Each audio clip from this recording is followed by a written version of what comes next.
Hello, I'm STEMilyK, your host to the world of STEM, and today I'm here with Miss Sharon Mistretta.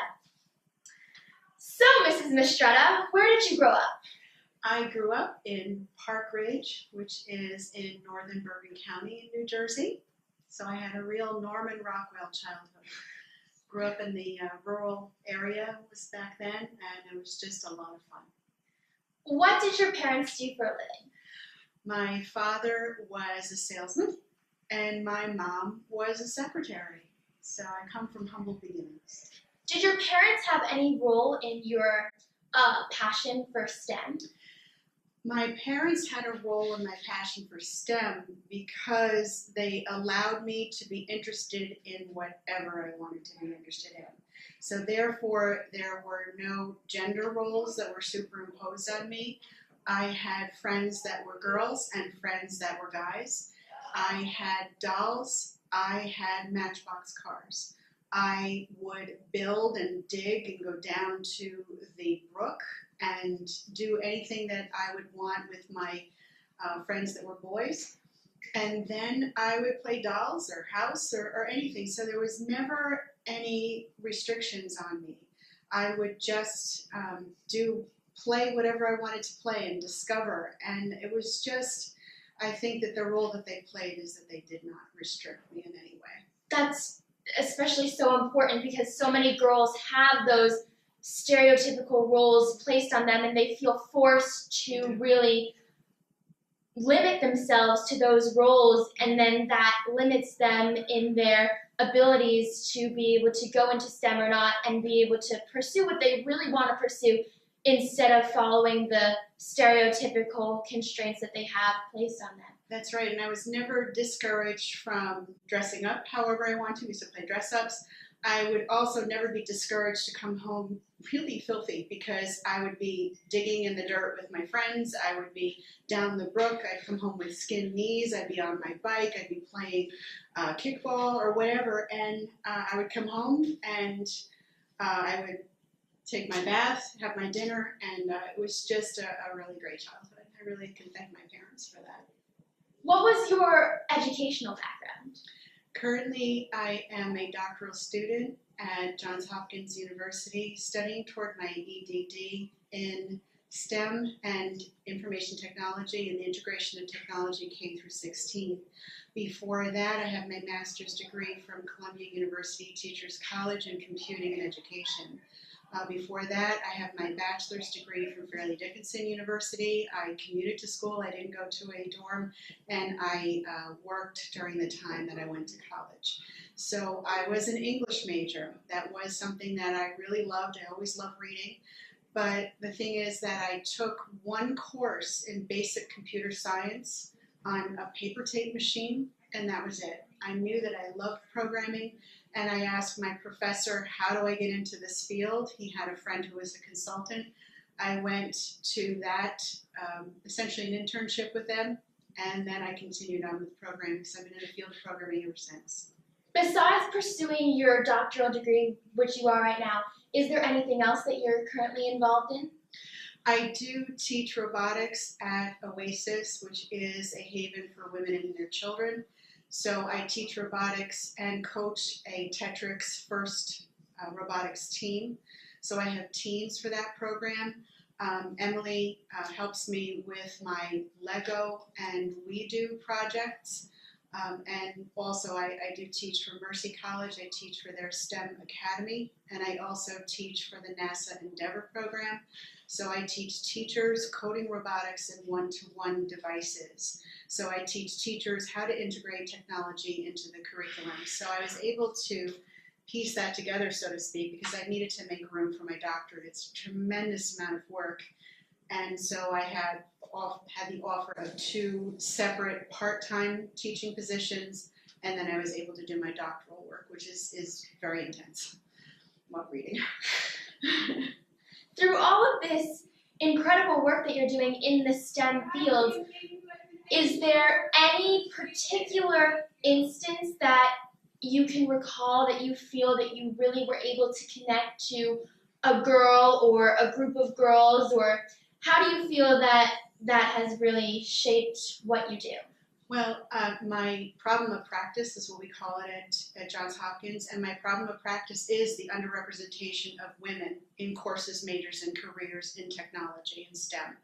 So in terms of connecting with my girls, Emily has been my teacher's assistant at Mercy College and at Oasis. I call them my because they're my girls. I've had robotics teams. I had a Google Moonbots competition, and I had an all-girl team, and I just couldn't be more proud of them. And I saw that at times they were hesitant to build or hesitant to program, but I really wanted to foster their success. And now they're in engineering, and you're on your way to engineering. So I really love to work with girls because I have two girls of my own. Both are in either a science or a math field. And I just know how hard it is for women. When I first went into technology, I was one of the only women. And it was very daunting because I worked in a team of men, and I have always felt as though I had to prove myself 3 times harder. But I loved to program, and I had a job programming for banks, money center banks in New York City, and I did online systems. So it was really, an intense program, but I knew that I loved it. I knew I had confidence in my programming, and I would just pitch in, and no matter what, I would just keep trying so that I would be successful. And I think that my bosses, I did have 2 female bosses, so that was really nice. They weren't technicians, but they are programmers, but they were business women, and they recognized that I worked very hard. So they had faith in me, and they gave me a lot of good projects. So I just knew that I didn't want to let them down. And I worked very hard to deliver the products for the banks. So that's what I had done before I had my children, this program a lot. I think for all of the girls watching that your perseverance in STEM fields, especially when you were going through all of that at a time when things today are still so difficult for girls in STEM, but it was even more difficult when you were trying to go through all of this. I think it's just such a good example for any girls watching to be able to really have an example, if they don't have one already in their lives, of just how worth it is to continue to pursue these STEM fields. And going off of that, why, for the girls watching, should they pursue STEM? There are a lot of reasons why women should pursue STEM. We are missing a female point of view in a lot of engineering. For instance, did you know that seatbelts in cars are designed for men? And women have a large percentage of greater injury when they are belted into cars, because the engineers are mostly men that are designing these devices. And if you had a women's point of view, then they could influence how things are designed. Also, you have a situation where the climate in buildings are set to the heat and air conditioning based on male metabolism, based on 1960s standards. So when you have the air conditioning in office buildings and women are usually freezing, it's because it's set to men's metabolism. If they just raise that temperature a little bit, everyone would be comfortable, and it would protect the environment, because the extra fossil fuels that are burned produce more carbon dioxide into the atmosphere, and that creates a situation where we have climate change. So women could also influence that, so that they would influence the climate in buildings. Another instance is that devices that are built for medicine, for instance, the artificial heart. The artificial heart is designed for a male thoracic cavity, which is larger. So what happens is women can't receive the artificial hearts when they are in end-stage heart failure. And the heart attacks are the major killer. Heart disease is the major killer of women in the United States. So if you have the woman's point of view of designing a smaller device to fit inside of a woman's thoracic cavity, then you would have greater influence on the health of females. And there's just many other instances as to why the woman's point of view is missing from STEM. That's one thing that we have to talk about. Another thing we have to talk about is that women make 82 cents per every dollar that men make. That is a statistic that is by the Census Bureau and the Bureau of Labor and Statistics. We have to rise up and make sure that we are paid the same amount, because we are supporting families. We are contributing to families. We deserve a fair wage.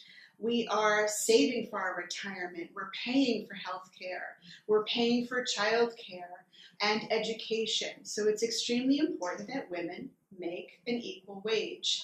And technology especially is underrepresented by women and women in that field. And we must have more people, more women in programming, because it's a higher paying field and you deserve to be paid that. So it's important for women to get into STEM fields for those reasons. Girls, just from listening to that, I hope that, especially the statistic that women make 82 cents for every dollar a man makes, gives you passion and motivation to go into STEM fields and to express your point of view and get that across to everyone and try to make a change in the world and change the way people view you and other women around you. And just based on your extensive background in teaching STEM subjects to high school girls and high school boys as well, and just all different age levels, what would you say to someone to convince them that they should go into STEM teaching specifically? To teach STEM? Yes. If they have the experience, if they've been in a STEM field, or if they're interested in science, if they're interested in technology, especially engineering and math, then they should consider that they would be, if they have a passion for it, they would be a very effective teacher. There's a lot that I'm studying right now that has to do with a person's brain and how they learn. And they have linked so many things that are not used in typical classrooms, such as that when you link emotions to learning, you learn more. So if you're passionate about something, you're going to learn it better. Also, you can link movement to learning. People usually have students just sit and not do anything. But when you do project-based learning like we do, and when we did in technology, when we do in robotics, then you're adding movement and collaboration. Learning is a social process. So when you're in an engineering setting, when you're in a setting where you do an experiment and you're moving around and you're collaborating, you're simply going to learn more.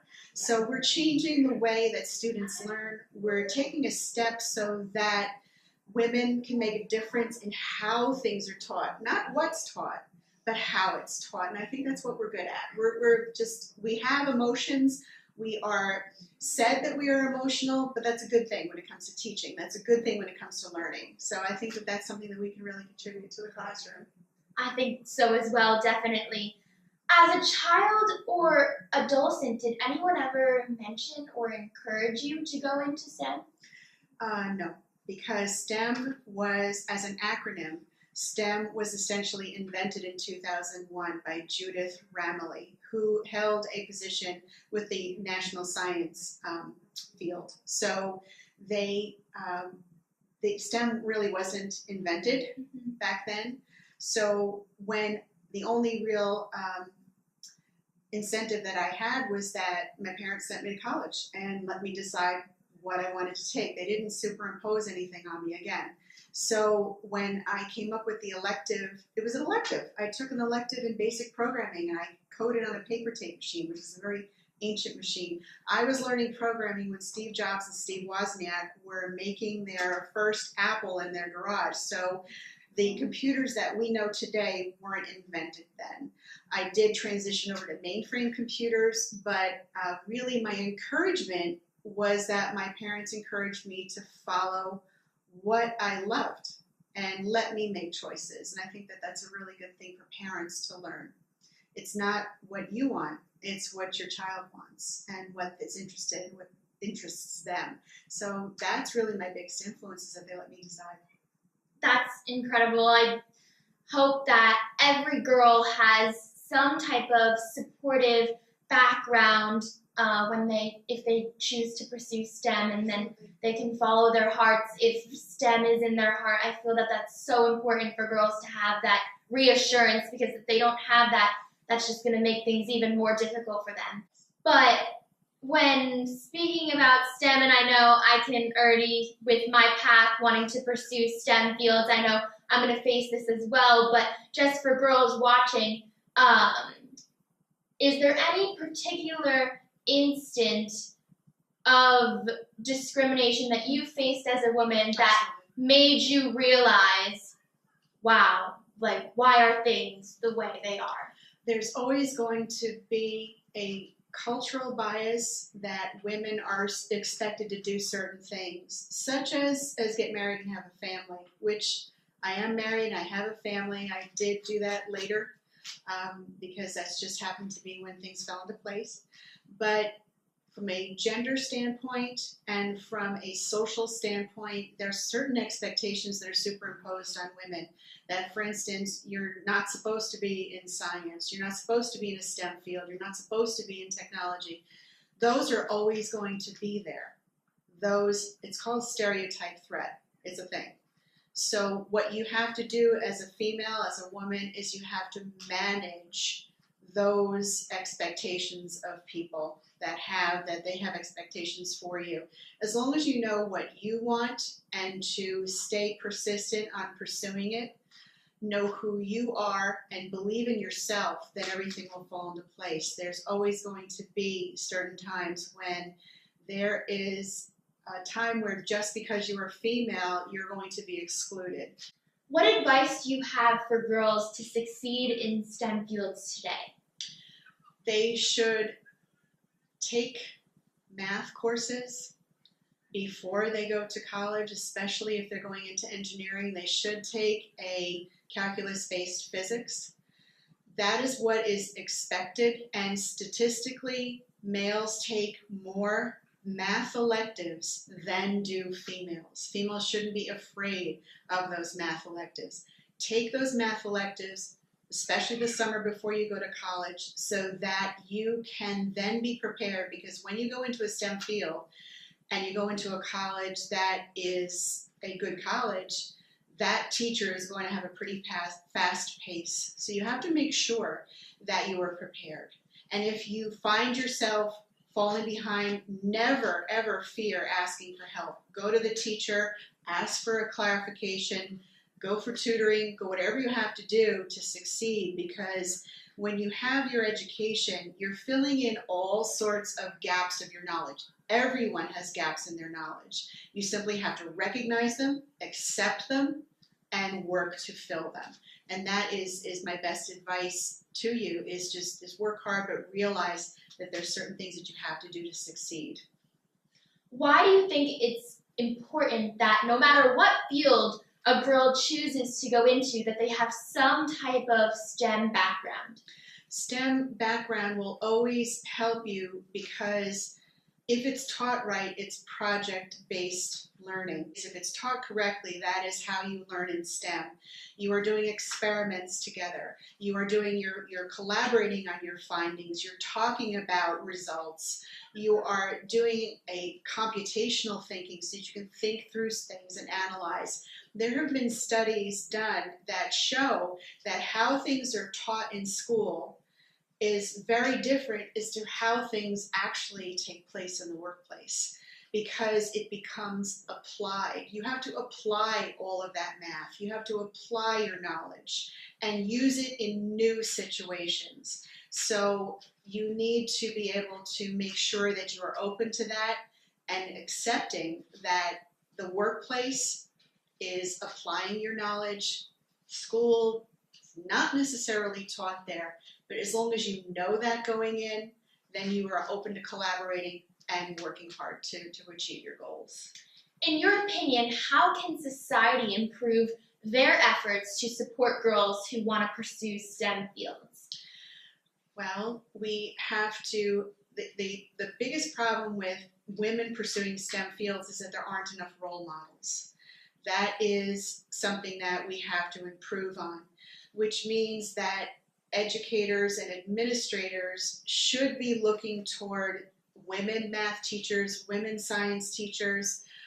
We should be fostering the success of preparing girls to be able to compete in those fields such as engineering and preparing with the proper math that they need to succeed in engineering. So also what we have to teach women is not to become discouraged, because what happens is if they get into a STEM coursework or major in college, they might feel intimidated. This is frequently what happens to women, that they might see men or guys in the class, they might see that they seem to know what they are talking about, but you have to have faith in yourself and to keep on going and accept the fact that it's okay to feel a little bit uneasy. You will get past that. The biggest thing you have to do is to persevere. Women have to help other women.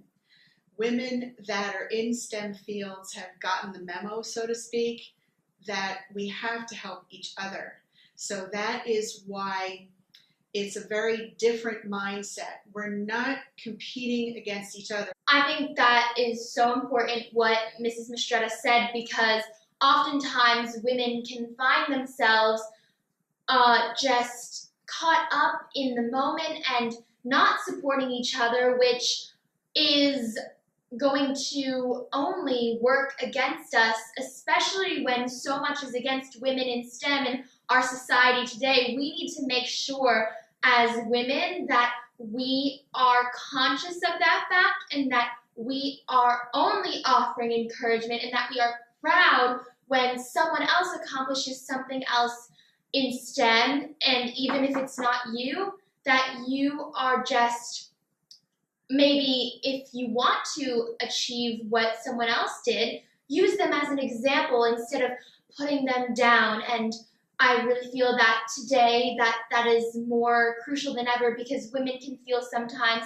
that they need to do things to impress men in a certain field, and then they end up not being advocates for STEM instead because they're concerned of what other people think of them. But women need to realize that it's time for them to not be concerned what people think anymore and to follow their dreams. And if that dream is in STEM, then you go for it and you achieve that dream regardless of how anyone is going to judge you. And the more and more women and those of you watching today continue to do that, things will improve for you and for the other women around you. And on that note, just looking towards the future, what are some of the more exciting things that you see in the future coming from and being invented from STEM? The things that are going to be invented, and something that Emily and I have shared, is the field of soft robotics. You have robots that are made of malleable material. They could have medical applications. They can have applications for search and recovery, so that they can go into areas that have been a disaster, so that they can find people and bring people medicine or food until they're rescued.